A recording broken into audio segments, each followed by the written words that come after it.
Three people blow themselves up in Nanded while trying to make a bomb. The Galegan blasts that were linked to the scooter of a current minister. More public lynchings than ever before, not just by extremists but also cops. The Babri Masjid demolition, the murder of Gandhi. What did all of these situations have in common? As Savarkar, the fountainhead of the Hindutva ideology said, Hindu Dharma that was being fought on the 100 fields of battle, as well as the floor of the chambers of diplomacy. This one word, Hindutva, ran like a vital spinal cord through our whole body politic. Now, Hinduism and Hindutva are two very different things. And Hindutva fascists will try all sorts of mental gymnastics to avoid separating the two. And they'll cry about owning the Hindutva label and so on, as if it were a matter of pride. They'll even play the victim card saying, oh, look how the leftists are not allowing us to own our Hindu-ness. That's how you use this false equivalence. However, that doesn't change the facts. In fact, it's written on the very first page of The Essentials of Hindutva by Savarkar himself. And throughout the text, in fact, he repeatedly reminds the reader that they are not the same, that Hindutva is not Hinduism. In fact, at times he even demeans Hinduism because according to him, he sees the values of peace and harmony as weak. He had a disdain for the peaceful elements within it. And on the other hand, those of us on the left, like me for instance, who isn't religious, we tend to have a particular blind spot which rests in not fully understanding religious views and not reading enough about the other side. So that's why I slogged through this ideologue's work to really understand what these guys are about. Because this lack of understanding is also what makes everyday regular Hindus who might be apolitical and certainly don't believe in violence feel like leftists don't understand them or even actively oppose them. And as a reaction, they end up identifying with some of the shallow window dressing of an ideology like Hindutva. Another false equivalence is that Hindutva extremists and their ideologues like to brand intellectuals as being against Hindutva when intellectuals attack Hindutva.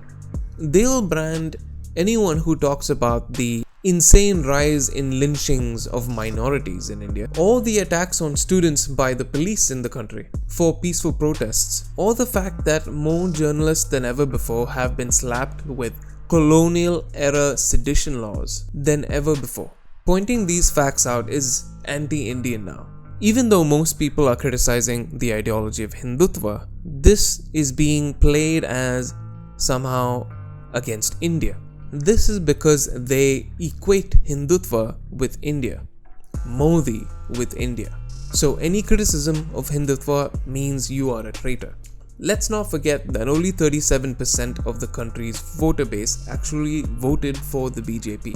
Hinduism, also known as Sanatana Dharma, is pluralistic and secular without even needing to really use the word. It has interesting ideas like Vasudeva Kudambakam, which means the world is family. According to certain schools in Hinduism, the world is diverse and it is possible to live in harmony. Hinduism is so diverse and vast that it would require a series of videos just to talk about the different paths in Hinduism. From the Astika path that accepts the Vedas and believes in the idea of God, to the Nastika path, which is a materialist school of thought and does not believe in the idea of God.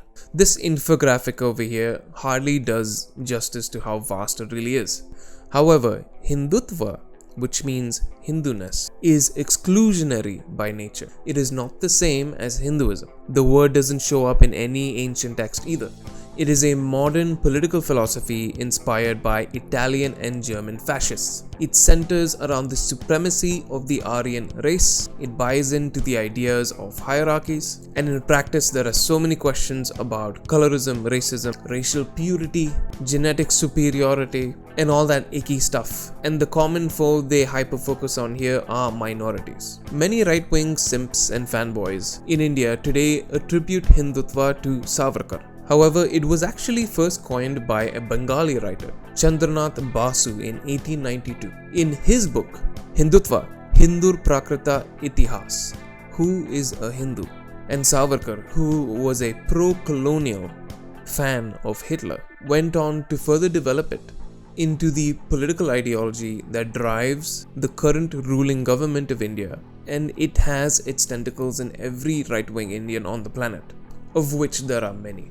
Now, many people will say that Savarkar was complicated and so on and so forth, that Savarkar before his imprisonment in Kala Pani was different from Savarkar after his imprisonment. However, the fact remains that his most toxic, violent ideas are what stayed alive through modern-day fascist organizations in India, like the RSS. Savarkar's mentor, Munje, a veteran of the Boer Wars in South Africa, as the king's commissioned officer, even witnessed Mussolini's camps in person in 1931. He met Mussolini and was given a guided tour of the militarization of Italian society through organizations such as Balilla, the Accademia della Farnesia, and others. His most important visit was to the Italian fascist youth organization, the Opera Nazionale Balilla. Your Excellency, I am much impressed. Every aspiring and growing nation needs such organization. Munje saw an opportunity to militarize Hindu society, to fight against both internal and external forces. So he set up a couple of military schools in 1957, like the Bonsla Military School and the Central Hindu Military Education School, both in Nasik. This is the model that the RSS under Hedgewar appropriated to a larger scale. There are about 70,000 shakas of the RSS in India alone, and they plan on expanding this to 100,000 by 2025. The RSS have shakas outside India as well, and the US has more than 100. Munje was initially a part of the Congress government. However, he resigned because he could not agree with the two major principles of the Gandhian ideology, which were non-violence and secularism. These are two things that right-wingers in India absolutely hate. And sometimes they'll even deflect it by saying secularism is not an Indian concept. It was imported into India by Western intellectuals. But they wouldn't say that about the ideology of Hindutva, which is clearly a Western idea. No, that one's okay. That's acceptable. That's an acceptable import. In fact, the original thinkers on Hindutva, like Savarkar, believed in the race science popularized and propagated by people like Herbert Hope Risley, for example, who I've talked about before in my video about colonialism. They rank communities across caste lines along a scale of Aryan blood. The top of the hierarchy had the most Aryan blood, and the bottom of the hierarchy had the least Aryan blood. You can see this idea of upper caste supremacy in Savarkar's own words, so I'm not making this up, and I quote, "All that the caste system has done is to regulate its noble blood on lines believed, and on the whole rightly believed, by our saintly and patriotic lawgivers and kings, to contribute most to fertilize and enrich all that was barren and poor, without famishing and debasing all that was flourishing and nobly endowed." You see, when Savarkar says saints and kings and so on, he's talking about the naturally superior blood of Brahmins and Kshatriya, and how their blood has enriched the barren and poor bloodlines of the tribal people, or Aryans, as he likes to say in the book. Like the race scientists of the time, he also believed in the superiority of whiteness. It may be that in the modern Mohammedanized Persian, some contemptuous meaning has come to be associated with the term Hindu. But how does that show that the original signification of Hindus was contemptuous and meant black? It could not have been applied to us because we were black, literally for the simple reason that ancient Hindus in Avestic period were as fair as the Iranians and lived practically side by side and even at times together with them. Even so late as the dawn of the Christian era, the Parthians used to call our frontier province as Shweta Bharat, or White India. Thus, originally, Hindu simply could not have literally meant a black man. Okay. His racism shines through here in all its glory. He dedicated multiple paragraphs to how Indians are all black, as if it were a bad thing. And then later, as a gotcha to the Muslims, he says this: to call a man a Musalman, or better still, a Musanda, was worse than calling him a brute. Now, we know that when he says brute, he's talking about black people here. And in keeping with this idea that whiteness or Aryan genes are inherently superior in his mind and can be found in every single person or tribe across India, he had this to say about the Andamanese tribes, which reminded me a lot about the theories around caste that British and upper caste Hindus like Savarkar loved at the time. The assumption that upper castes had more quantities of Aryan blood as opposed to the lower castes or tribal peoples. Here he says, not even the aborigines of the Andamans are without some sprinkling of the so-called Aryan blood in their veins. Talk about trying to attain proximity to whiteness. And you might be thinking, hey, you're being unfair. You're judging this dude by 1930s standards. I don't think I am though, because there are people in India today, young people included, who buy into this, who are still incredibly casteist. We still have many people bigoted against black people, and we have new records being set of violence against Dalits, who many of these right-wing freaks also identify with darker skin. Colorism is a huge problem in India, and it hasn't gotten much better. Seems comical and a bit weird really for a brown person to see race among his own kin. And here we come to the point behind this book. Who is a Hindu? You see, once you read it, you come to understand that Savarkar is not talking about religion. He is talking about Hindus as a race. When people like him talk about Hindus, he's not talking about those who worship Lord Krishna or do yoga. He's talking about the long debunked descendants of the Aryan master race theory. He considers the Ubermensch as the first Sindhus or Hindus. Curiously, he even mentions tribes that were already there who acted as guides for these superior beings. This is a passage from earlier on in the book. He wrote this: now we know it for certain that the region of the Sapta Sindhu was, though very thinly populated by scattered tribes, some of them seem to have been friendly towards the newcomers, and it is almost certain that many an individual had served the Aryans as guides and introduced them to the names and nature of the new scenes to which the Aryans could not be but local strangers. And you may have thought that he was talking about tribes that actually exist, but when he lists the Vidyadharas, Apsaras, Yakshas, Rakshas, Gandharvas and Kinnaras, you realize he's actually talking about mythical beings. These beings, according to him, were not altogether inimical to the Aryans, as at times they are mentioned as being benevolent and good-natured folks. And this isn't the only time he dehumanizes tribal people to mythical creatures or sees them as subhuman, by the way. Here's another section in which he speaks of Ram's return to Ayodhya. The great white umbrella of sovereignty has unfurled over that imperial throne of Ramchandra, the brave, Ramchandra the good, and a loving allegiance to him was sworn not only by the princes of Aryan blood but Hanuman, Sugriva and Bibhishama from the south.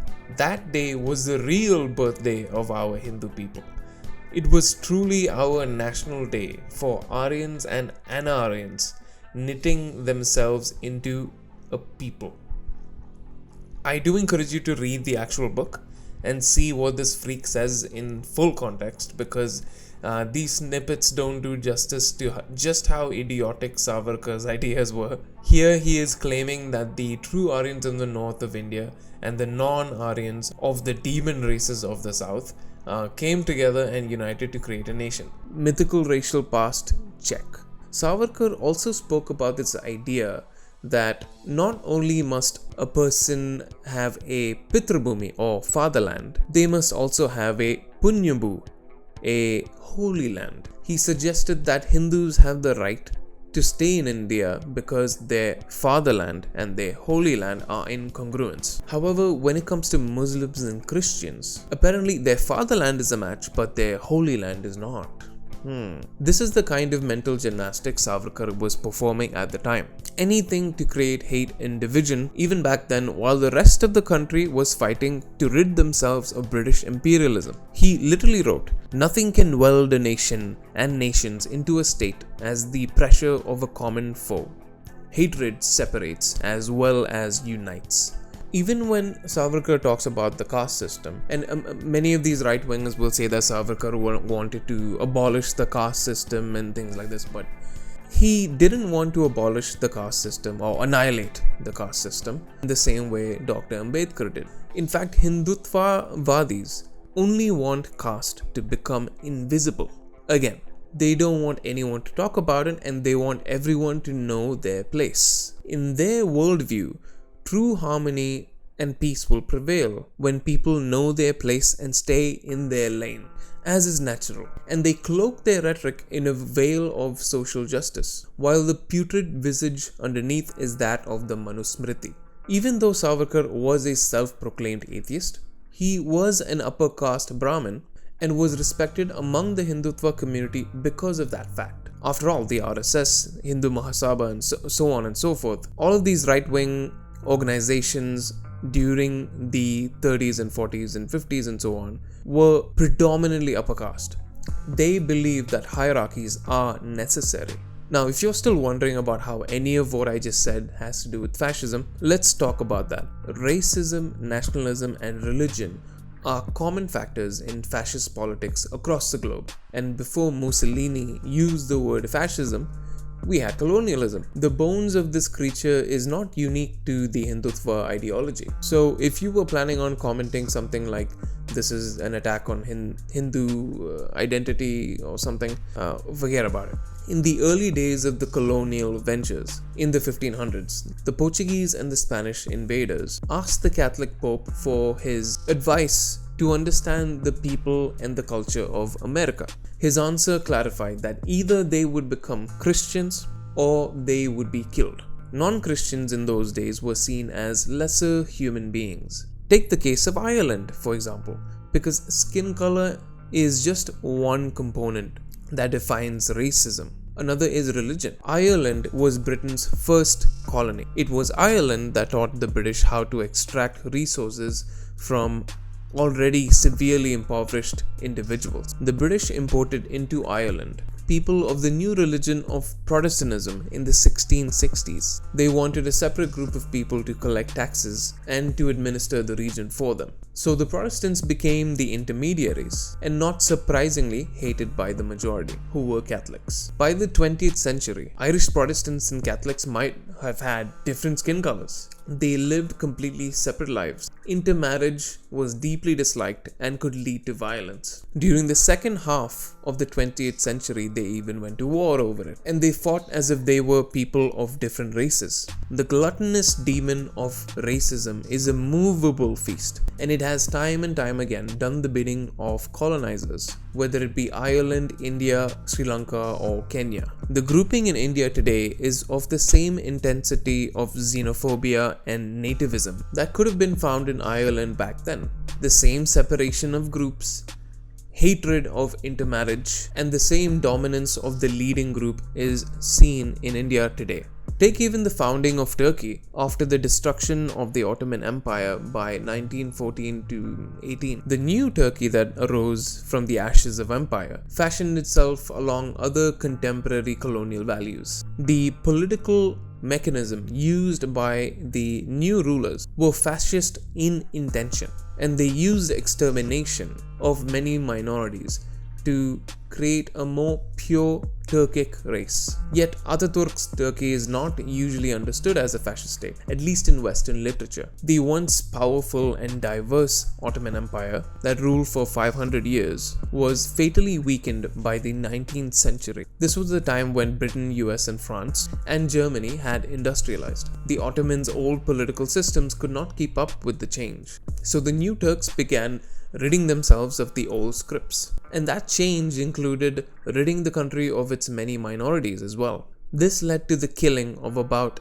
1.5 million Armenians. People of Greek origin were also killed and driven out, and all other minorities were expelled from the country. Turks cleansed the society of all its old minorities so that they ended up with a single group of pure-blooded Turks, whatever that means. And of course, we have the much talked about, much written about German form of fascism, the creeping death that took the lives of millions. And it's important to remember that many of the English and the US men and women saw Soviet socialism as a much bigger threat and as the real enemy at the time. Hitler's fascism was just something to be seen as tolerated or even supported at first. The British Treasury and American companies supported Hitler's fascism and were for a few short years able to overlook the concentration camps, as people overlook the happenings in India now. And of course it's overlooked because in the name of progress and economic liberalization, it also makes the government of India a beloved of American capitalist establishment.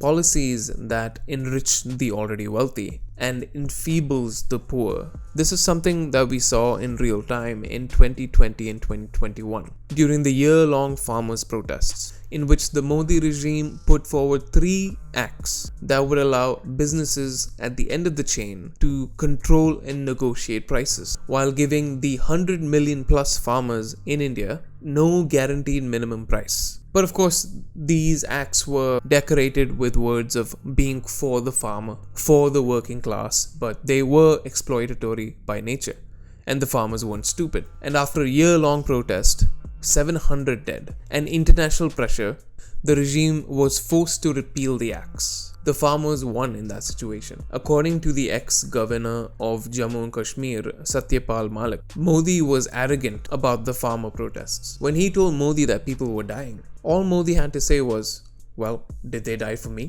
Anyway, when it comes to colonialism, Indians don't need to look anywhere else really to understand what fascism is. The British Raj had all the qualities to be classified as a fascist state, and we know the history better than anyone. Let's go through a list. The European ruling elites used race and racism as a central ideology which divided people. The white population lived in exclusive enclaves, and they demeaned the locals in racial terms. The British Raj was a totalitarian society where the invading power took control. Laws and political powers were kept separate. The colonized were denied the rights of the colonizer. Human rights were denied to the colonized. People were equated with animals, vermin. Today they are called mlekha, brutes, coolies, rice bags, jihadis, and degraded as inferior. When the colonizers did get around to producing some education for the young, British history was taught instead of Indian history. White Christian nationalism was the ruling ethic. In times of serious tensions, Holocaust-like violence was perpetrated on the local populace. Again, in India, we should know the science better than anyone. As economic anthropologists, Hickel and Sullivan found in their study titled Capitalism and Extreme Poverty, India suffered 165 million excess deaths due to British colonialism between 1880 and 1920. That's a span of 40 years. Colonialism was just fascism before it was given the name. India's freedom fighters fought for independence in their own different ways as part of the Quit India movement. The whole nation rose up for each other to rid themselves of British imperialism. But not all wanted India to become independent, especially if it meant that Muslims and Christians and tribal people and other minorities were to be seen as equal. Here are the essentials of Hindutva summarized by Savarkar. A common nation, a common race, and a common civilization. Those are the essentials of Hindutva in the shortest possible summation. Sounds simple and unifying, right? Well, in practice, it looks like a hellscape. The Hindutva idea of a common nation also means one ruler, one party. In this case, that ruler is the RSS-backed BJP. The RSS has been banned multiple times in India and has been labeled a terrorist organization on multiple occasions. Both the BJP and the RSS are predominantly upper caste Hindus. Brahmins, who make up about 3 to 4% of the Indian population, make up about 20% of the BJP's leadership.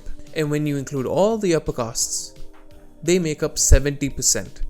of the entire BJP's leadership, even though upper caste Hindus make up roughly 22% of the country's population. This is another reason why Hindutva fascists don't want people talking about caste. Now let's come back to the common race element. As we mentioned before, they don't consider Muslims and Christians as equal or deserving of existence in India. Hindutva leaders regularly hold rallies spewing hatred about Muslims and Christians out in the open and say that they're sneakily trying to convert Hindu girls into Christianity or Islam. Notice how, again, it's about controlling women here. Very successful state-backed propaganda films like the Kerala story have been spread to incite violence and fear against Muslims, and we can be sure that they will make this about Christians too. I'm from Kerala, and they target places like Kerala for a few reasons. For instance, Kerala is pretty communist. We don't have a lot of interreligious violence compared to many of the northern states, and when we do, it's usually between communists and the RSS, communist gangs fighting Hindutva fascists. We don't have a serial cow lynching problem. Hindus, Muslims and Christians get along better than they do in many other parts of India, and we don't have a huge caste discrimination problem, although it does exist. And what do Hindutva fascists hate the most according to Savarkar? Muslims, Christians and communists. Oh, and 80% of Keralites eat beef, no matter what religion they are. And we love it. It is part of our identity as Keralites to eat beef, to eat parota and beef curry, no matter what religion you are. Because of this unity and leftist politics, the BJP hasn't been able to get a firm foothold in the state of Kerala, even though Kerala is a majority Hindu as well. Compare that to Uttar Pradesh in the north, where 47% of people eat beef. They also hold the record for 69% of the country's cow lynchings. Hindutva freaks have carried out at least 58 lynchings. Hate crimes have gone up in Uttar Pradesh more than it has in any other state. By the way, I'm not even saying that everyone should just eat beef. I'm saying that it doesn't matter what people eat. You should respect the people who don't want to eat beef, and vice versa. And we sure as hell shouldn't be lynching people for their food choices. And guess what? Only 21% of India is actually vegetarian. 21%. Most people in India eat meat. So this question of a common civilization or common civilizational values, according to the fancy of, let's be real, upper caste people from Uttar Pradesh, is ridiculous. In fact, they keep trying to impose a language, Hindi, on southern states, even though languages like Tamil, for instance, are thousands of years older than Hindi. Heck, even Malayalam, the language I speak, is older and more nuanced than Hindi. The funny thing though is that even though I can still speak Hindi, albeit not that well and with an accent, but I can survive, as I've traveled multiple times in North India with Hindi and have been able to use Hindi to get around when people can't speak Malayalam or English. We have thousands of different languages, and all of them are important, and all of them are part of Indian civilization. We already have common cultural civilizational values in the form of unity in diversity. India is a truly syncretic culture to purge colonial powers from their lands, and we did it despite having thousands of differences. And that is what it means to be an Indian, not what some random fascist and Hitler loving weirdo says. Again, it's vital to remember that the RSS modernists and ideologues and ideological summations of thousands of years of Hindu tradition in no way represents the diversity of hundreds of millions of Hindus who have no interest in adopting the violent RSS Hindutva ideology. Right-wing personalities will often say, well, it just means Hinduness. What's wrong with that? Are you Hinduphobic? And that's where it gets a little contradictory. Who gets to decide in a country of 1.4 billion people who is a Hindu or who is an Indian? There is an answer to that, and that is the Sangh Parivar, the umbrella of Hindutva groups, led by the Rashtriya Swayamsevak Sangh, the RSS. So let's talk a bit about these guys. They are a paramilitary organization that was founded in 1925. Of which the current Prime Minister Modi is also a product of. The BJP takes its direction from the RSS. With the slow erosion of democracy over the past 9 years in India, we can look back and say that when the BJP came into power, they came into power saying that they were a secular party, while yapping on and on about progress, development, and about how farmers are the backbone of the nation. They came up short on virtually all counts. And whatever good they may have done is vastly outweighed by the damage that has been done in the form of increased communal violence and hatred in India. The Hindutva ideology was brought in like a Trojan horse, concealing the poison seething underneath. Similarly, the RSS originally came into being, claiming to only want to spread the beauty of Indian culture, which sounds great and I would love that too, but the same organization produced disgusting people like Nathuram Godse, the cretin who murdered Gandhi, all because Gandhi wanted a secular India where Hindus, Muslims, Sikhs, Christians, tribes people could all live together. And Gandhi wasn't perfect either. I don't agree with Gandhi's take on keeping the caste system alive, but like Gandhi, Dr. B.R. Ambedkar, Bhagat Singh, Sardar Patel, Nehru all opposed the idea of a Hindu Rashtra. They all advocated for the separation of religion and state. And if any of them were to be alive now, they would all be disappointed. As I said before, Savarkar and other Hindutva ideologues at the time were predominantly a group of upper caste Hindus, the elite. It must also be noted that this strata of Indian society were the ones who also benefited during British colonialism. They fared the best among the Indian people under the Raj. Unlike most Indians, they could send their children to university and schools in England to receive better education. They refused to take part in the Quit India movement. Not only did the RSS and the Hindu Mahasabha, under the likes of Savarkar and Hedgewar, oppose India's independence, they actively worked against it. The British saw this as a perfect opportunity to do what they usually do, which is divide and rule, which the BJP has been copying ever since. They worked with Savarkar and his ilk to spy on the freedom struggle, and they even mobilized recruits for the British to fight against the independence movement. Savarkar, like Churchill, did not want India to gain independence. He wanted India to achieve dominion status. Watch how the far-right hate group, the Hindu Mahasabha, one of Savarkar's political parties, commemorate Gandhi's assassination. Young members of the RSS are explicitly taught to hate other religious minorities, and they are taught about the supremacy of Aryan blood. Watch how students of the RSS organize plays in which students pretend to storm the Babri Masjid in order to demolish it. This is what their children are being taught in the thousands of RSS-funded schools across the country. Teachers in these schools also take their kids out on field trips to Muslim neighborhoods where they perform marches to intimidate minorities. It seems insane, but it's true. These schools and textbooks are radicalizing young children. They've been printing textbooks through RSS-funded printing houses that paint the Gandhian movement as bad and weak.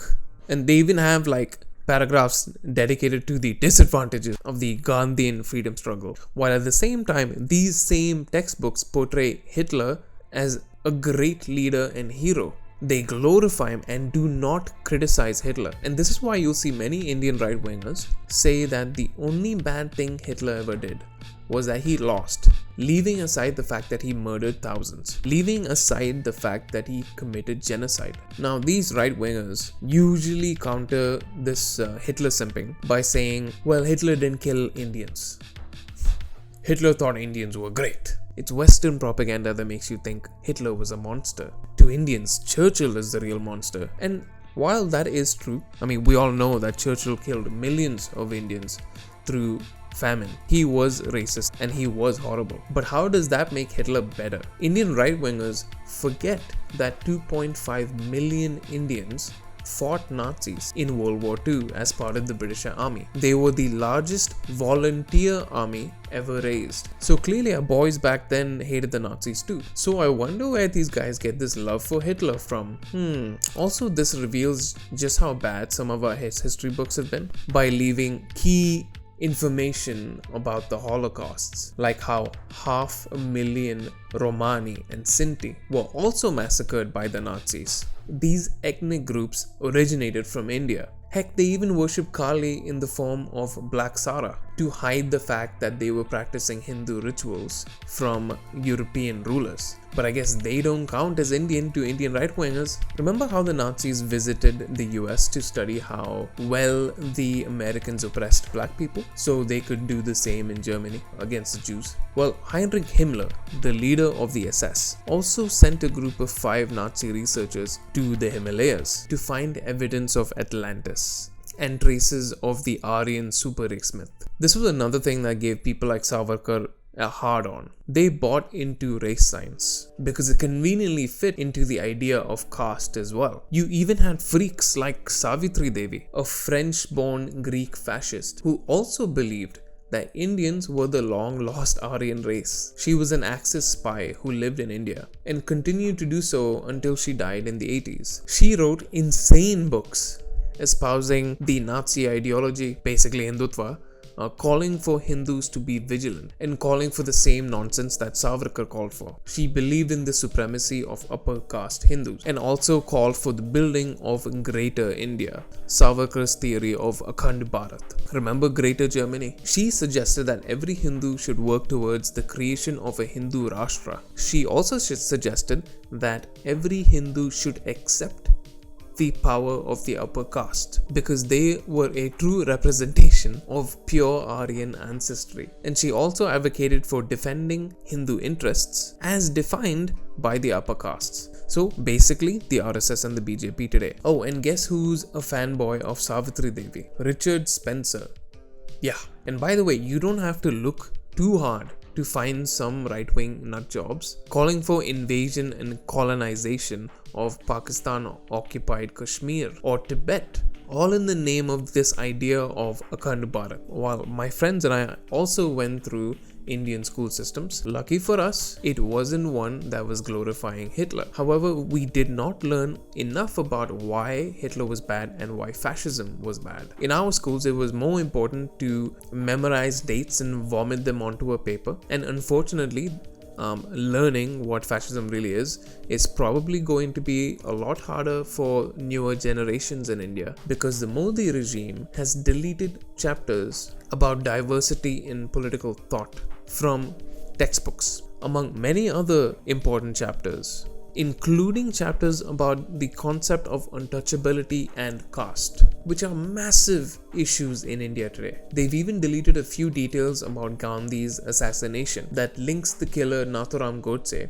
to the RSS. If you'd like to see an extended detailed explanation of these deletions, I've linked the Deshbak's video and News Laundry's video on this topic. Speaking of school, a couple of weeks ago, I watched a film called The Wave from 2008, in which a high school teacher conducts an experiment in a classroom while trying to answer the question, can Germany still be fascist? Watch it, it's a great movie. While I was watching that movie, the whole time I was thinking, this is exactly how my school ran. Yes, anyone who went to an Indian school system will know that most of our schools are only focused on producing subservient, submissive students who do not question authority. Or you got the Batman meme. We were also rewarded for how much information we could fill in our heads and vomit onto a piece of paper. But not for original thought, because that went against the grain.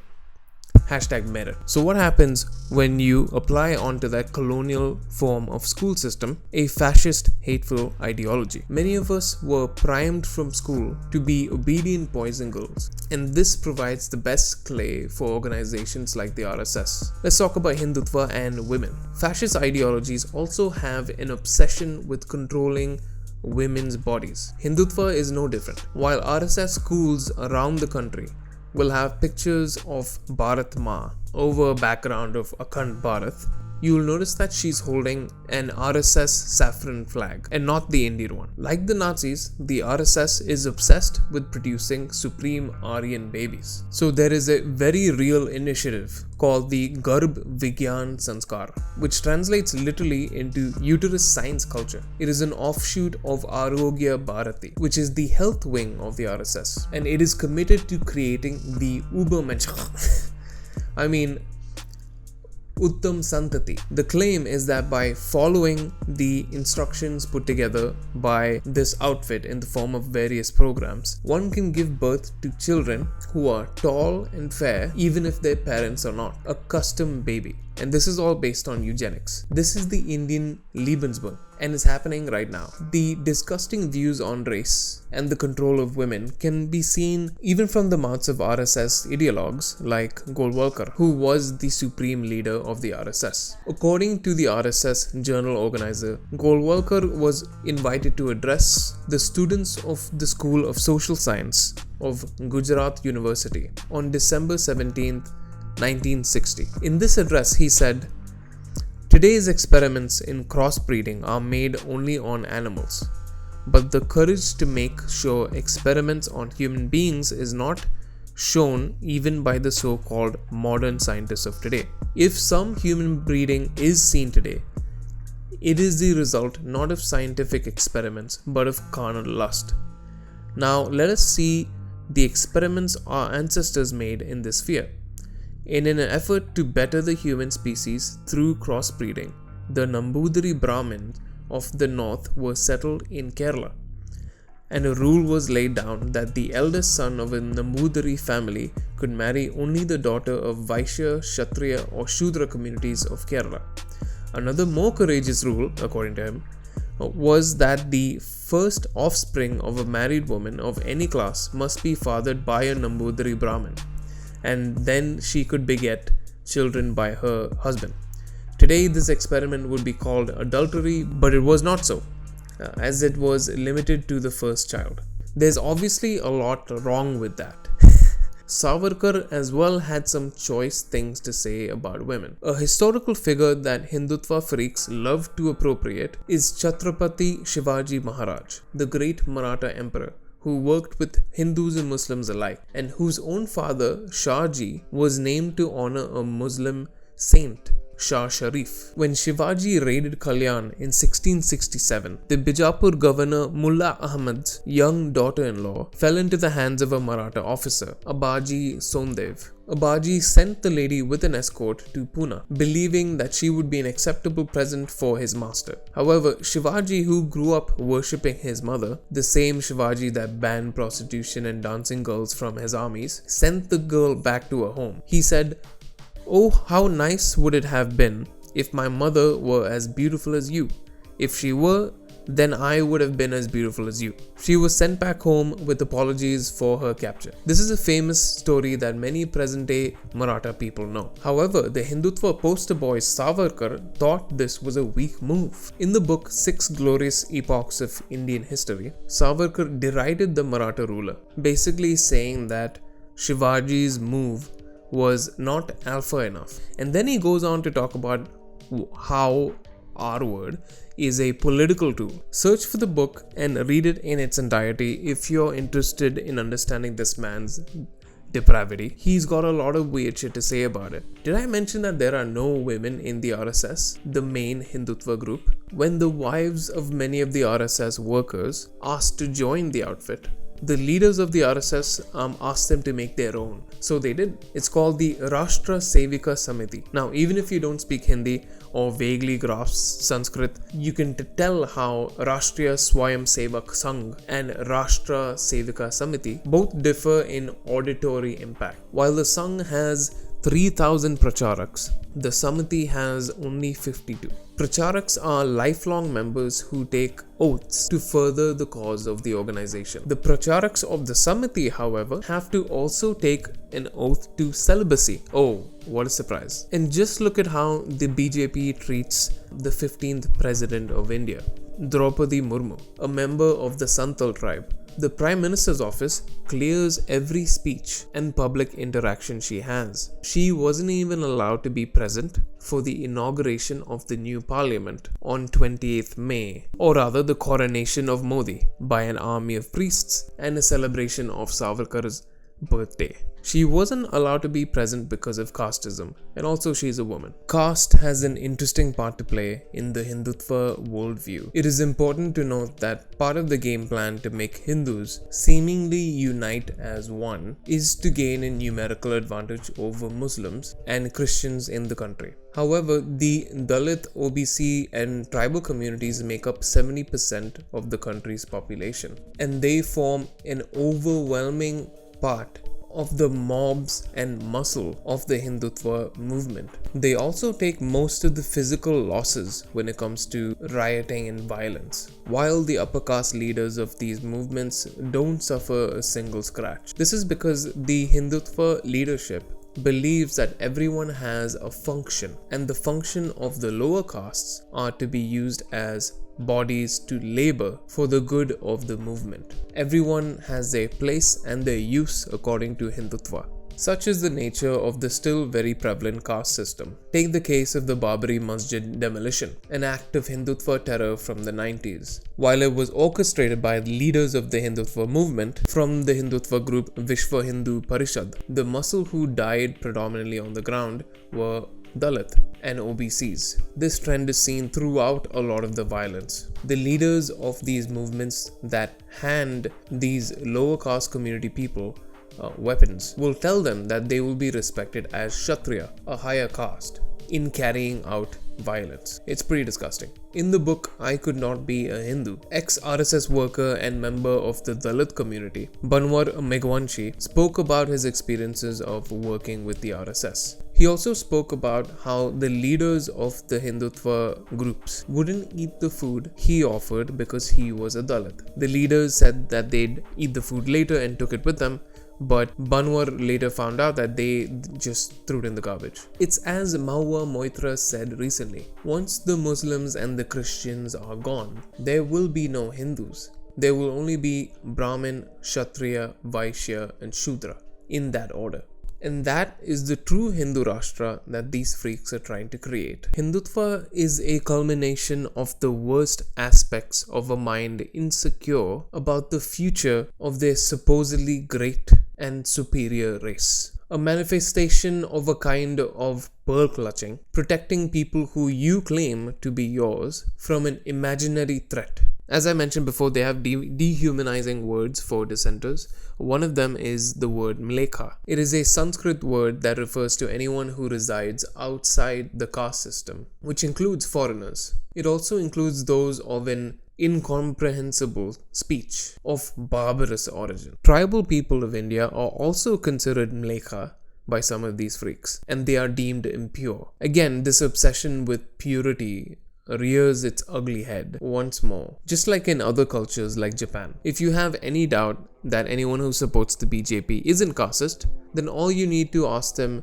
is, should untouchability be abolished, and how? I can guarantee you the answer will be, well, we need to get rid of affirmative action to do that, aka reservation. And then society can advance on merit. And they say that because that's the answer they've been fed. The myth of merit. In fact, caste is such a big problem, even in situations where affirmative action and reservation help people from disadvantaged backgrounds get a chance to study in some of the topmost universities in the country, like IIT, they still face discrimination because all the heads of these universities are upper caste and don't feel like Dalits and OBCs have earned their spot. From 2018 to 2023, 61 students have committed suicide in India's top universities.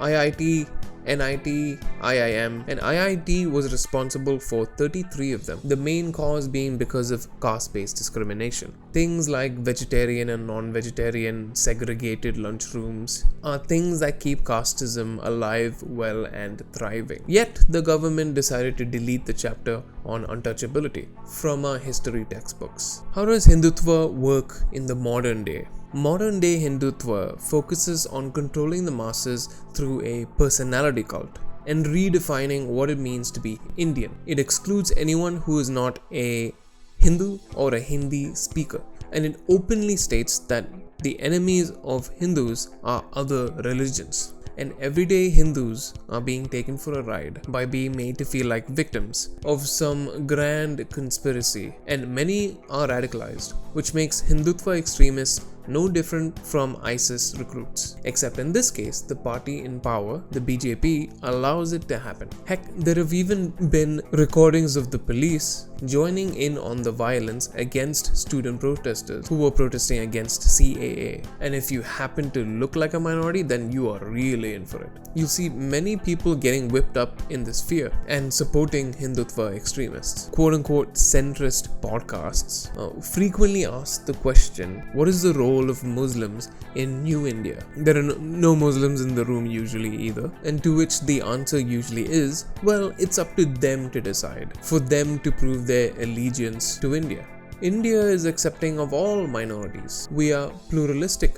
Politicization of religion must stop. They'll give you the same platitudes, but you'll never see them calling out the RSS or the VHP or any of these freaks, or their youth terror group, the Bajrang Dal, for any violence. Bajrang Dal, by the way, is like the Indian Proud Boys, except more violent and with more political power. And instead, they'll say that Hindus must support these violent extremists. A driving force of the BJP's politics and Hindutva has to do with the fear-mongering around how Hindus are being replaced by Muslims and Christians and communists. Conspiracy theories like love jihad work just like how the great replacement theory works in Europe and the US. All this fear festers in the consciousness of the country while the country remains 80% Hindu. In fact, more people are converting to Hinduism, even in Kerala, the state that apparently has extremist elements, which is completely unfounded.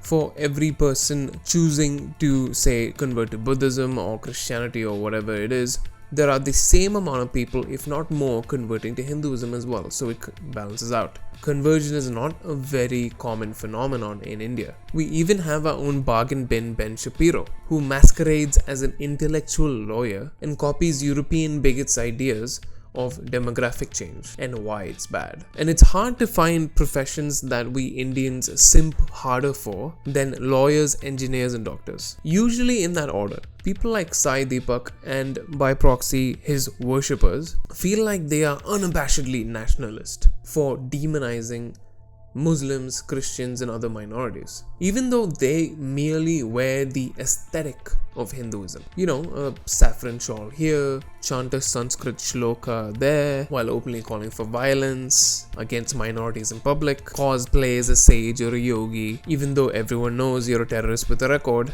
And it's funny how Hindutva extremists claim that homosexuality and rights for minorities are a Western concept. However, they also copy white supremacist ideas of demographic change. Doesn't this go against the Hindu idea of Vasudeva Kudumbakam? I'm sure they have an incredibly acrobatic gymnastic answer to this. Hindutva fascists also love hierarchies. After all, they will tell you that they're okay with Muslims and Christians living in India sometimes, just as long as they don't look like a religious minority, you know, to preserve the culture. Oh, and you can't practice your faith out in the open. And you're not a citizen. And how are they trying to implement this in real life? Through calls for a uniform civil code, which essentially enshrines the Hindutvaization of society in law. It would determine marriage laws and bind it to an orthodox patriarchal view of the world, which means you can say goodbye to marriage equality. And despite what the RSS might say every now and then about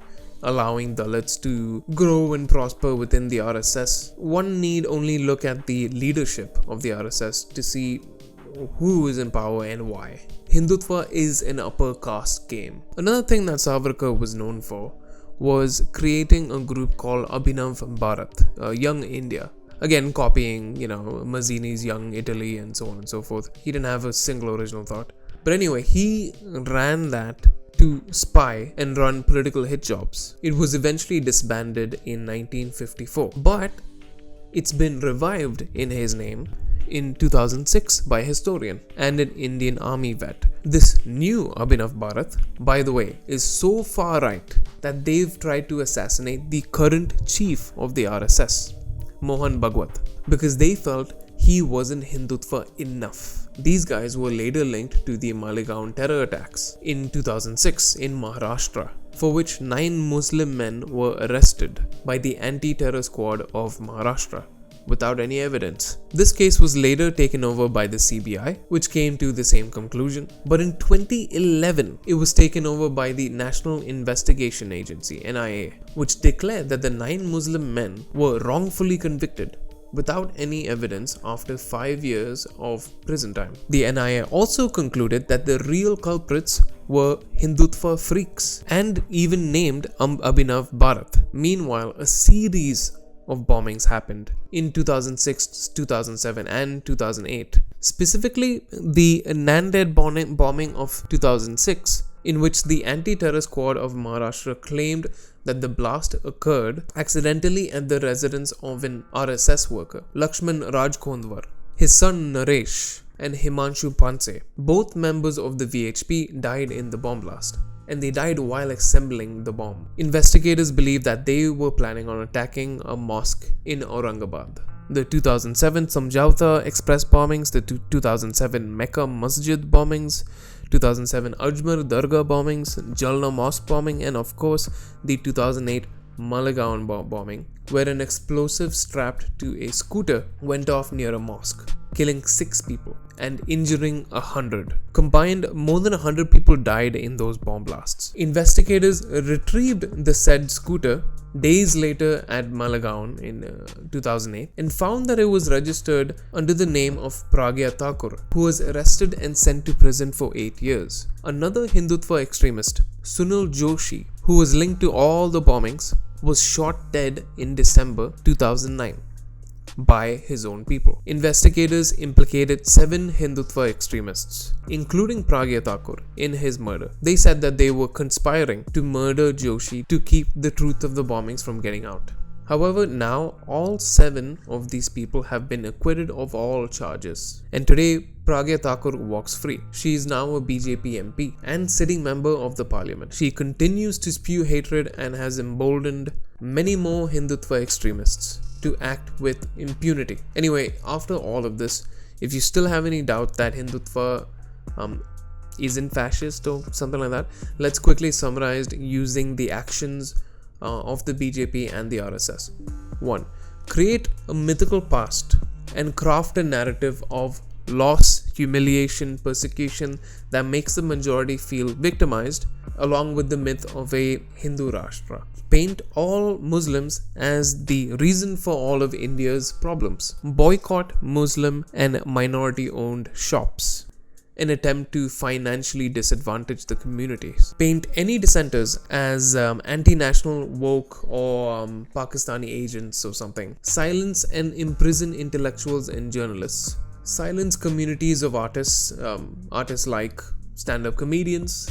Remove minorities from positions of real power. Move to make all minorities second-class citizens with less rights than the Hindu majority. Ban intermarriage. Amend citizenship laws to undermine the rights of the minorities. Create laws that allow the state to deem anyone an anti-national and label any individual as a terrorist and detain them without due process. And who are the ones who are deemed anti-national? The ones who don't agree with the ruling government. Undermine the contributions of Marxist revolutionaries like Bhagat Singh, who believed in a world without borders and the idea of Vasudhaiva Kudumbakam, because it doesn't fit with the exclusionary narrative, and instead raise the voices and whitewash the actions of people like Savarkar. Have billionaires like Adani buy out mainstream media outlets to turn those outlets into bootlickers of Modi and act as a propaganda wing for the government, pushing platitudes of development and progress while demonizing anyone who is critical of the government, including students and farmers. Rewrite history and promote a whitewashed Hindutva version of it that fetishizes Indian history in the name of national pride,